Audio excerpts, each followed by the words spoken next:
توی این ویدیو میخواییم دوتا از بزرگترین، بهترین و خطرناکترین سگ‌های دنیا رو به جنگ هم ببریم تا ببینیم کدوم بهتره. سگ قفقازی یا ماستیف تبتی. به نظر شما کدوم یکی از این دو سگ بهتر و قدرتمندتره؟ حتما توی کامنت ها جواب بدید و کانال ما رو هم سابسکرایب کنید. سگ ماستیف تبتی یکی از قدیمی ترین نژادهای دنیاست و قرنها پیش در منطقه تبت به وجود اومدن. این سگ رو جد اصلی بقیه سگ ها میدونن، در حالی که قدمت سگ قفقازی خیلی کمتر از این سگه. سگ قفقازی از سرزمین هایی مانند ارمنستان، گرجستان، آذربایجان، ترکیه و ایران اومده که قدمت این سگ بین 600 الی 700 سال هستش. توی قدیمی بودن سگ ماستیف تبتی قدیمی تره و برتری هایی نسبت به سگ قفقازی داره. بریم خلق و خوی این دو سگ رو با هم مقایسه کنیم. سگ‌های تبتی روحیه مستقل و لجبازی دارن و خیلی ها تربیت این سگ رو یه چالش بزرگ میدونن. این خیلی باهوش و با عزت نفسه و انتظار داره بهش احترام گذاشته بشه.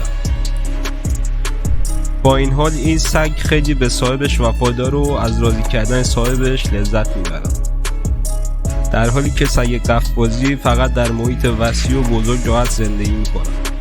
این سگ پیاده روی رو خیلی دوست داره.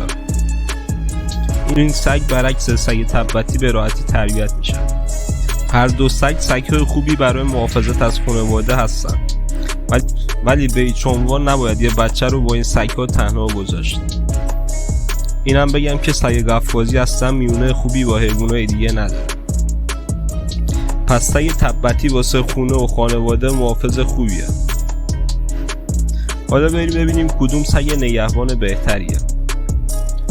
هر دو سگ‌های نگهبان هستن و سگ قفقازی برای گله هم استفاده میشه.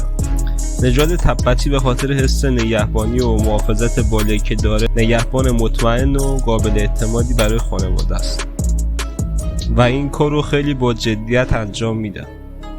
این نژاد جزو بهترین نژادهای سگ نگهبان محسوب میشه. سگ قفقازی هم یکی دیگه از بهترین سگ‌های نگهبان هستش که خیلی بی‌صداست و در برابر غریبه ها بسیار پرخاشگر. پس از سگ تبتی میشه به عنوان سگ خونگی و نگهبان استفاده کرد. برای این که از یه خونه و افراد محافظت کنه سگ خوبیه، ولی اگه میخواید از یه محیط بزرگی محافظت کنید سگ قفقازی بهتر که نژاد تبتی خیلی کم پیداست و قیمت‌های بسیار بالایی دارن. حالا بریم قدرت جنگاوری این دو سگ رو ببینیم.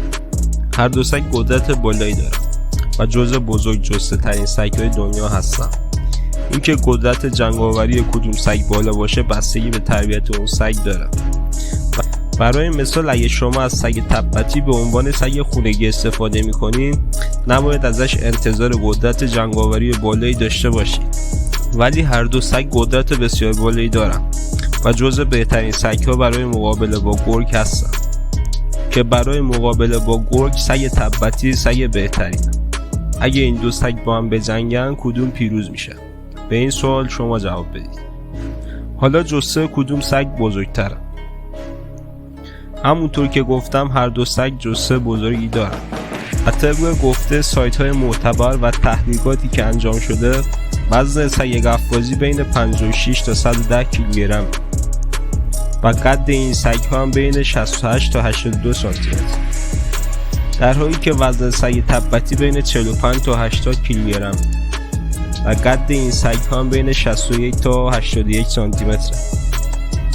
باید به این توجه کنیم که این اعداد یه میانگینه و ممکنه سگ ها با قد و وزن بالاتری هم باشن. پس نتیجه میگیریم سگ قفقازی جثه بزرگتری نسبت به سگ تبتی داره. حتما نظر خودتون راجع به این دو سگ کامنت کنید و بگید کدوم سگ بهتریه. اگه از این ویدیو هم خوشتون اومد حتما ویدیو رو لایک کنید و کانال ما رو هم سابسکرایب کنید.